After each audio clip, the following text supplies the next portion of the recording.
Imagine laying in bed all alone in a dark, musty room. Your nails are long and your hair is dirty. Today I'm going to inform you about the legendary Howard Hughes. Some of you may know very little about him, and some of you may know quite a bit, either from movies or books that you've read. Howard Hughes first came into my life when I watched the movie Aviator, which was based on his life. I have also read some biographies and researched him on other websites. We will look at Howard as a child, an adult, and as an elderly man. As a child, Howard was born on December 24, 1905 in Houston, Texas.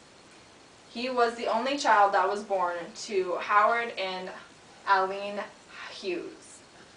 In 1925, he inherited the patent rights to an oil tool drill, which was manufactured by the Hughes Tool Company and formed the basis of his financial empire. This is found in the Columbia Electronic Encyclopedia. As he became a man, he dropped out of high school and later took over the family business. When he was 20, he married Ella Rice, and then he moved on to LA, California. We just talked about Howard Hughes in his early years. Now we will talk about him as an adult. Once he got to California, he became a movie producer, where he produced many movies, such as Hell's Angels, Scarface, and The Outlaw. In this picture, it's one of his movies, as you can see. It's a poster for Hell's Angels. In this movie, it starred Jean Harlow, which was one of the actors that he had discovered, and another one was also Paul Mooney, not in this picture, but he discovered him also.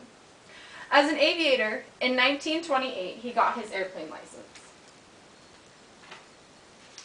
According to the Encyclopedia Britannica, Howard Hughes established the world's land plane speed record of 352.46 miles per hour on September 12, 1935. In 1932, he also founded the Hughes Aircraft Company, designed, built, and flew record-breaking airplanes with that company. In his life, Howard was also very famous with the women. He romanced many famous women, including Ava Gardner and Katharine Hepburn. Throughout his entire lifetime, he was only married twice, though. We just talked about Howard as an adult. Now we will talk about him in his elderly years. As an older man, Howard dealt with a lot of money. This is him as a younger man, but there weren't any good pictures of him old. He was gross looking. So he avoided taxes by creating the Howard Hughes Medical Institute, and he also made secret donations to the Nixon campaign to prevent the enforcement of the Tax Reform Act to the Hughes Medical Institute. He was also a businessman. He owned over half of Trans World Airlines. He sold his shares of the company and got around $500 million, but he invested most of that money. Towards the end of his life, Howard's mentality dwindled. He started living a life of seclusion. His bed sheets had not been changed very often. They were only changed 5 times, and his closet was full of mason jars that were filled with urine in the 2 years that he had lived in Vegas.